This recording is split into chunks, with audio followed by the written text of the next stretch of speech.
All right, good afternoon and welcome to our second episode of A Seat at the Table. I'm Mike Flores and I serve as the Chancellor of the Alamo Colleges District.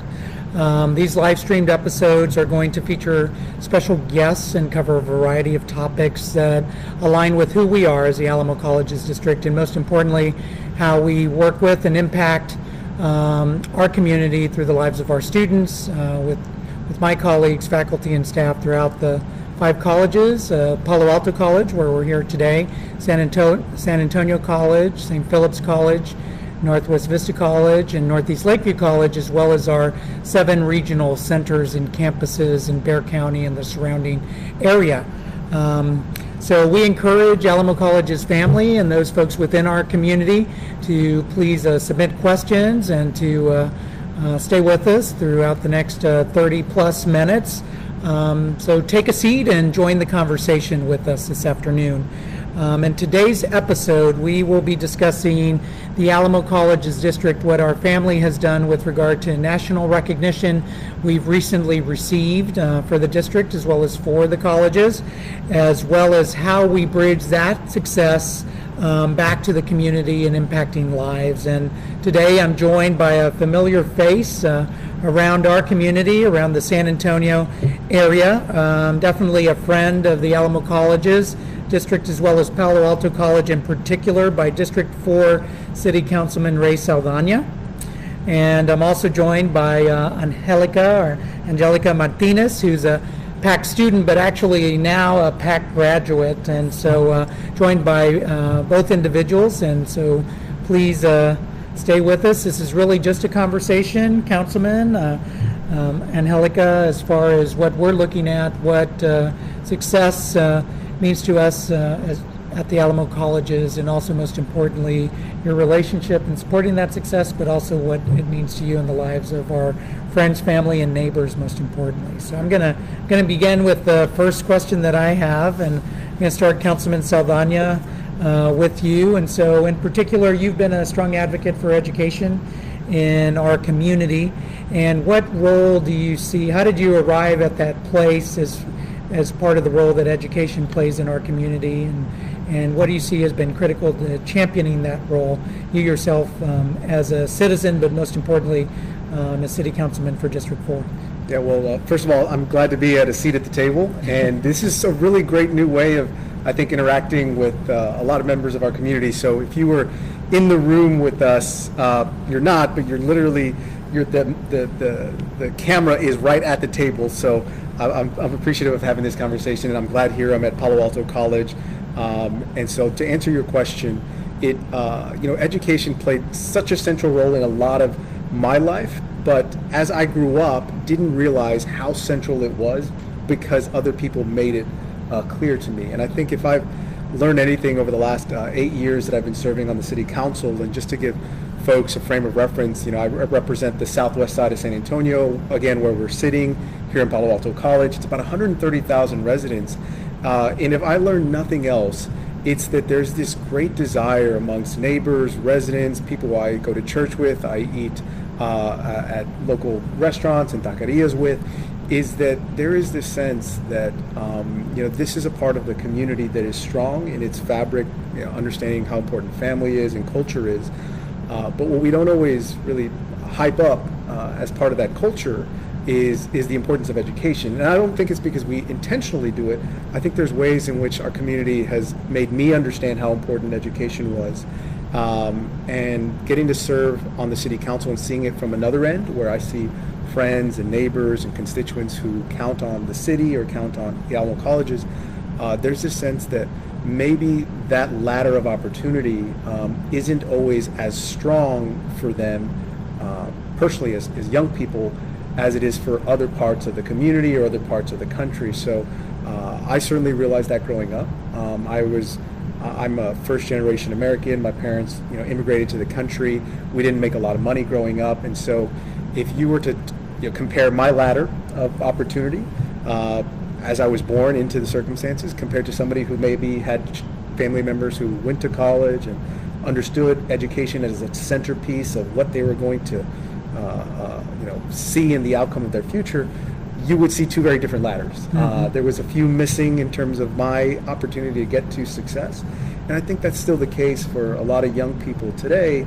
And it's really the job of not just the city, as I've realized, but the partners that the city comes into contact with, namely the Alamo Colleges, that is truly transforming kids' lives, young students' lives here at the Alamo Colleges. And it's been incredibly important to me because it is the difference between me sitting here with you and me understanding the pathways that other friends, families took that didn't include education as a centerpiece of their lives. So I'm grateful to be getting to contribute a little bit to this conversation with personal experience of my own, but also the experience of a lot of residents who I've seen struggle when education and the access to and the navigation of that maze that is college and higher education just isn't as clear. The ladder isn't as sturdy. So it's really a great thing to have such a sturdy ladder in Palo Alto right in my backyard, and it's been a big part of my life from learning to swim and accessing internet,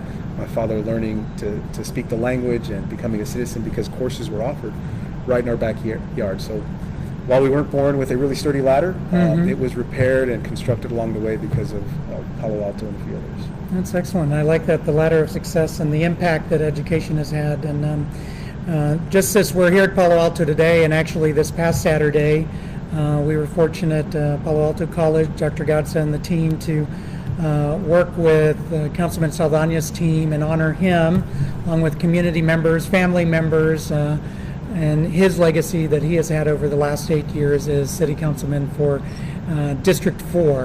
And so, congratulations. Thank you. It's quite a legacy. I'm on my way out, and I know folks are just like, don't let the door hit you on the way out. It has been the opposite of that. Folks have been really grateful and telling me about some of the work that we've got to do in the community that they've felt has impacted them. So I'm glad that I get to chat a little with you all and Angelica, talking about education on the way out as well. Well, I'd like to ask Angelica about her experience. So the councilman spoke of the ladder of success in particular, and we're fortunate that you have been a critical member and student leader in the community here at Palo Alto. And so if you could tell us a little bit about what that has meant to you and the role that it may have played in your ladder of success as you move up rung by rung in particular. So what do you think? What key insights do you have? So as being a student leader, I was often tasked with, okay, we're gonna take on this huge task that students have brought to us. And I was like, I'm sorry, I'm not prepared. I'm gonna be honest. I'm gonna be truthful with you. I don't feel prepared. And they're like, you can do this. So a lot of the faculty here have really been my motivators and mentors here on campus, because they're like, I know you can. If I picked you to be in this office, or it's for a reason, and I need you to see that. And so first, all the glory goes to God, because without my faith, I already know I would have gone crazy. And so being on campus, it's everything that I've done. I'm so grateful and thankful for Palo Alto College for motivating me and saying, hey, you can do this.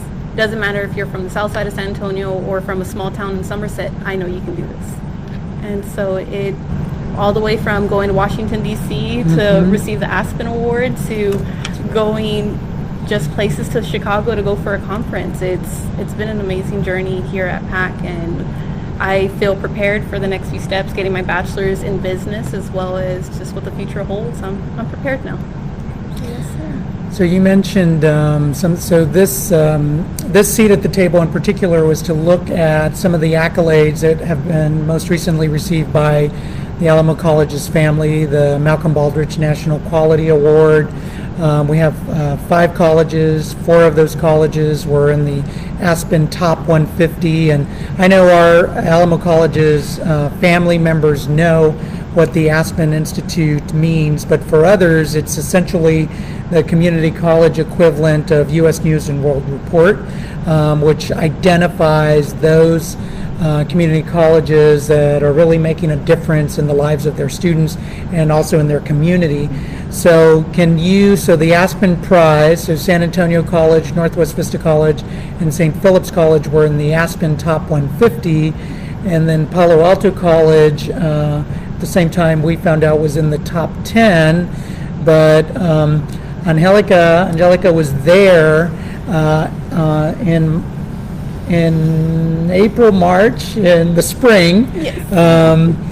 So tell us a little bit about that and what that meant to you, because you were there. You went along with the contingent of folks. So faculty Senate president, the student government president, the staff Senate president, along with Dr. Getza from Palo Alto College, and a few of us from Alamo Colleges and board members were able to attend. But what did that mean to you?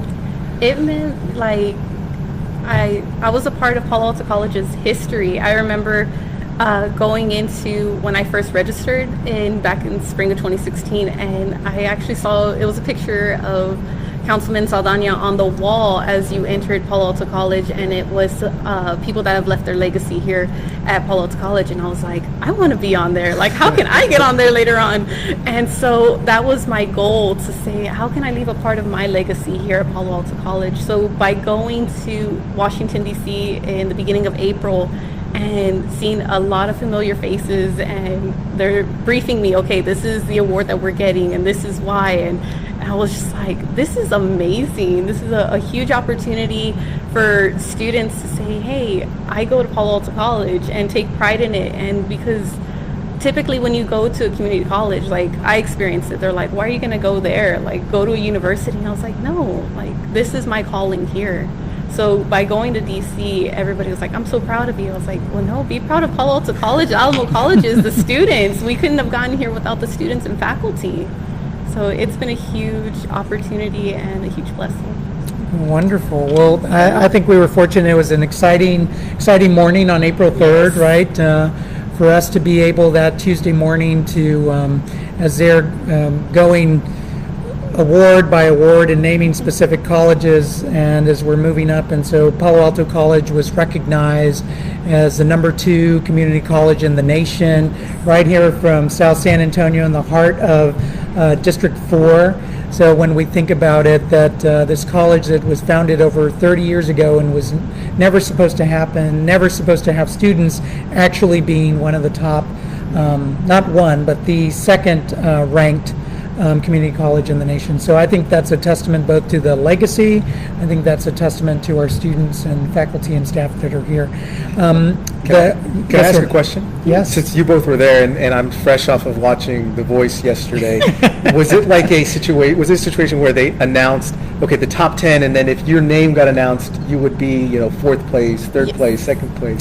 Yes. So you all had heard, teams 9, 8, 7, Yes, 6, that's and then exactly you all right. were getting Yes, close. yes. By That's 4, exciting. I remember at our table, we kept turning around and saying, we're so close, we're so top close, 3, we're top. And as soon as they said on top 3, Palo Alto College, and then to hear, the top 2, they tied, we were like, we're top 2, it's fine. Like, we're taking top 2. I Yes. see. Thank you. Now that sets the stage. That in my sets the own stage. head, yeah. So it was nerve-wracking, I think, for all of us as they moved their way from 10 all the way up to 1, and 2 institutions tied for number 1, and so I think rightfully so. We say Alamo Colleges District, Palo I Alto would say the College same thing. was number 2, ranked 2nd in the nation, and I think having Angelica there and our other colleagues from Palo Alto in the district is really important. The other recognition, so it was then a week later so that we were back in Washington that Sunday to receive the Malcolm Baldrige National Quality Award, and so that is a collective win for the Alamo Colleges family. All 5 colleges together with district support operations, so all 6 together as a family receive the recognition. No other community college district has ever received the Malcolm Baldrige National Quality Award. It is an award for any organization. It recognizes high-performing organizations within the United States. It's conferred by, it's the President's Performance Excellence Award given by the U.S. Secretary of Commerce to any entity. We were one of 5 recognized this year. We were able to travel to National Harbor, Maryland, on the outskirts of Washington, D.C., and receive the award. And the story we told was the story of what we do here day in, day out at Alamo Colleges to work in tandem, faculty and staff, to impact the lives of our students. And as part of that, one of the things that they mentioned, though, One of the wins that the visiting team cited and that we were cited in the award was actually partnerships and how we work together, each of the colleges with different entities, whether they be community-based organizations, whether they be community leaders like yourself, Councilman Saldaña. So I'm wondering if you could speak to one of the partnerships that you've had with Palo Alto College in particular and what that's meant. Yeah, so I have this belief around the work that we do as a community, and I say that in the truest form. Everybody pushing and pulling in the same direction, which is there's an old African saying that if you want to go fast, go alone, but if you want to go far, go together. And we've just gone so much further, and I think that's the recognition that you're talking about. That if Palo Alto was serving a college in its traditional sense, students would come to class and they would leave as soon as that class was over. But I think that Palo Alto as a college and the Alamo Colleges Community District sees itself much more than that. I mean, they're part of the community. They're part of the family with the student, whether it's the financial aid aspect or aspects that are sort of wraparound services. It's been incredible, and I think it's those wraparound that sort of the city recognized when we partnered with Palo Alto on a number of different initiatives. The one that I really like is that we've invited members of the community to say, this is your college. You may not attend as a traditional student, but you can come here to the library. And the partnership that we worked on was ensuring that students could come and use the services and the facilities to learn to swim at the natatorium. And the city, used its resources and the facility here to take advantage to say that every third grader in the surrounding community would know Palo Alto, if for no other reason than because for a week during school they could come and have free swimming lessons here at Palo Alto College. And I'm extremely proud of that because I still get called out from parents who say, but for the program and the partnership with Palo Alto, my 6-year-old wouldn't have learned how to swim, and he's since then gone to more courses. That's one quick snapshot of a partnership to go further as a community, and so I'm so glad that there's this wide open doors at Palo Alto, so folks don't feel like this is a strange campus that is unreachable by the community. Excellent. I want to I think that power of partnership has been critical for Palo Alto. I know for all of the Alamo colleges. We were just at a lunch this afternoon working with Voices for Children.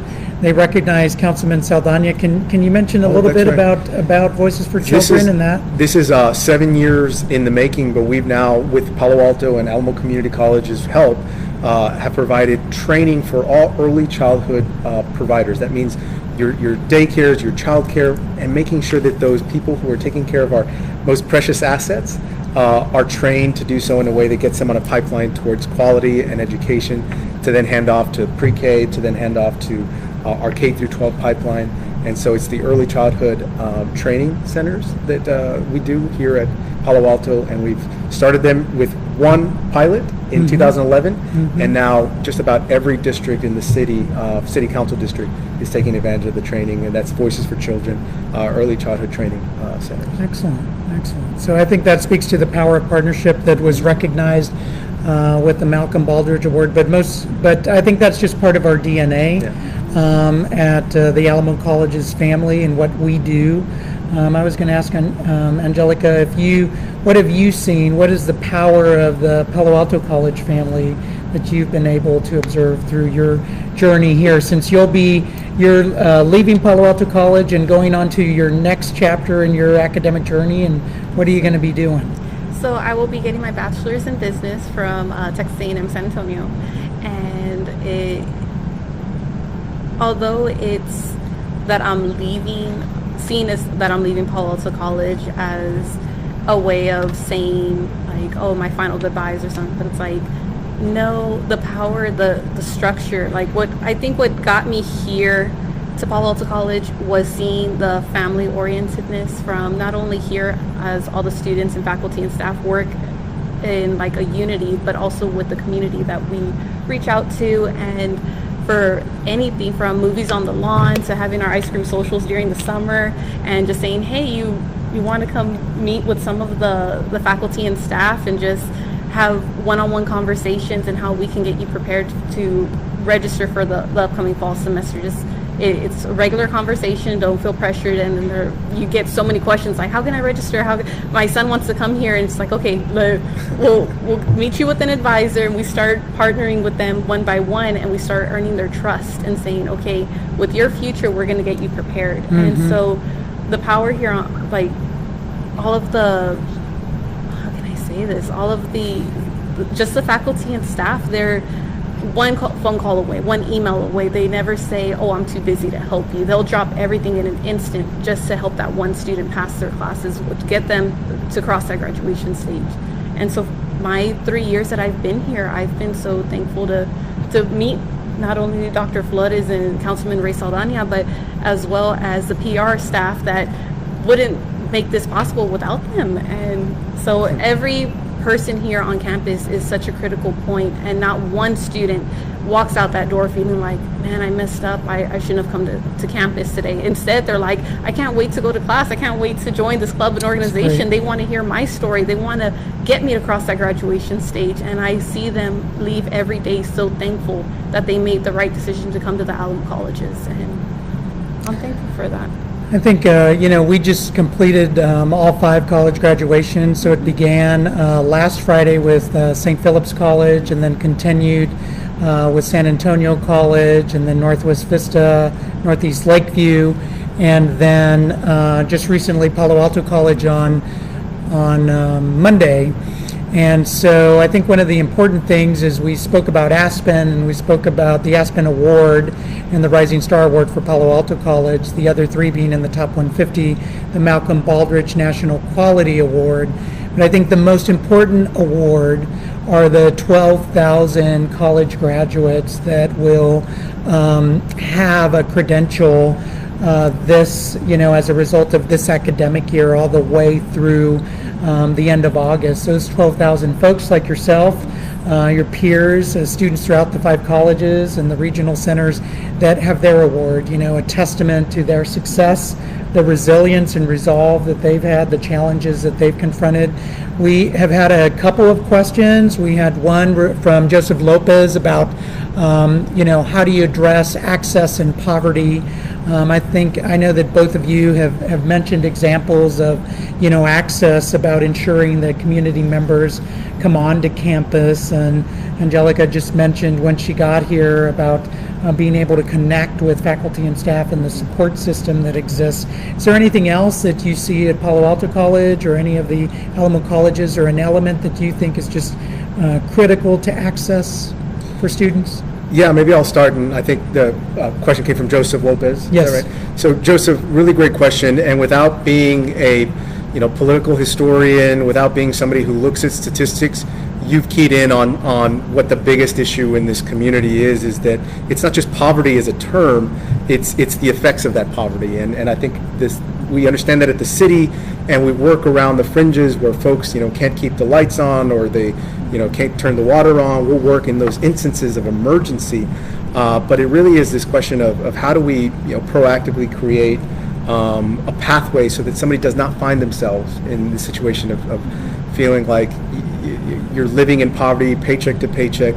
And if you're doing that, I think if your future is one in which you are destined to live in poverty, it's probably because you haven't yet found a place like Palo Alto. And I think we're getting better as a community, because access is the biggest impediment to some young people who just don't think that college is for them. Mm-hmm. And then you start to drill down and say, why isn't it for you? And they say, well, I've just been told, and I can't cut it. But then there's the other technical pieces, the logistics of actually paying for college. And I know that you, as the chancellor, are championing this idea of the Alamo Promise that would remove that barrier of access from a lot of young people in the city. And we're all rooting for you. As somebody who sees the whole city, understands the reason that we fall behind other communities and other cities is because we have significantly more people living in poverty here in the city. And the way to break that chain, you talked about it today, of intergenerational poverty, is education. It's just the fact that not a lot of our city and the people who live in our community are winners of the lottery of life, meaning they don't have two parents who went to college, maybe they don't have high income, and they have such small margin for error. So one mistake, one police stop, one car accident, one healthcare problem, and they're completely thrown off track. That's why at Palo Alto, I'm so glad to see that you invested in things like, a center where you can get a food pantry. If you need clothes for a business meeting, it's available here. If you have healthcare questions or access issues, you can try to find it in 1,000 places that the city provides, or you can try to find it in one place. And I'm so grateful that, as product of the award you're winning is because you're providing all of those things in one place. So this is certainly, Joseph, a place where you can find that escape velocity to get out of poverty, but you have to start understanding the belief and tearing down those obstacles. So sorry for the long-winded answer, but it's a serious issue in the city, and he's keyed in on something that holds us back. Well stated, and you can understand how critical Councilman Saldaña has been in the lives of residents of District 4, critical partner that he's been to the Alamo Colleges District and Palo Alto College in particular, and so it is not farewell, right? So he's going on he has a fantastic role that he's been in for a few months, and so we'll definitely, and he'll continue to be in that advocacy space for education and being able to articulate that role. So we're thankful for you joining us this afternoon. And then we also want to thank Angelica for everything and the imprint and the legacy that she leaves as a student leader here at Palo Alto College and with us at the Alamo Colleges District. And so it was fantastic to be able to celebrate together in Washington, D.C. when Palo Alto College was recognized with the Rising Star Award, being the second best, right, but one of the best community colleges within the United States, right here in South San Antonio, which I think is so critical.